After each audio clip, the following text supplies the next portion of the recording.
Mapagpalang araw po sa ating lahat. Ako po si Emanuelo Alejandre. Ito po ang aking daily devotion ngayong April 17. And for today, ating pag-uusapan kung paano tayo pinalalakas ng katapatan ng Diyos. Or this is faithfulness, no? Makikita natin ito sa Lamentations chapter 3 verses 22 to 23 na nagsasabing, "Because of the Lord's great love, we are not consumed, for His compassions never fail. They are new every morning. Great is your faithfulness." Sa Tagalog, pag-ibig mo, Yahweh, ay hindi nagmamaliw. Kahabagan mo'y walang kapantay. Ito ay laging sariwa. Bawat umaga, katapatan mo'y napakadakila. So, alam naman po natin na God is a promise keeper. Lahat ng kanyang sinasabi, lahat ng kanyang pangako ay dapat nating panghawakan dahil ito'y magkakatotoo. Walang labis, walang kulang. Kumbaga, no? God and His word will happen in the right place, in the right time. No delay, no early, just enough, just right, as how He intended it to be. Therefore, God's faithfulness sustains us.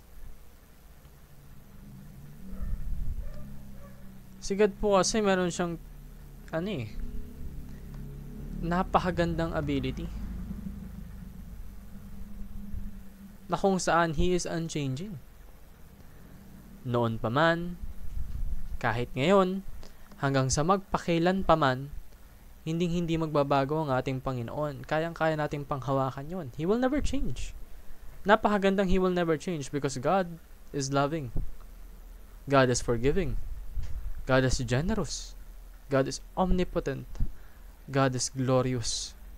God is full of honor, grace for all of us. Talagang blessed tayo, nandito yung Panginoon para sa atin, no?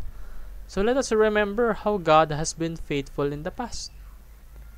Kung paano siya nagpatawad, kung paano niya tayo binigyan ng free will, kung paano niya tayo binigyan ng salvation by grace through faith in Jesus Christ.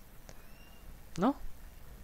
So, we should endure the present with God's sustaining grace dahil ang Panginoon po bibigay niya lahat ng kailangan mo.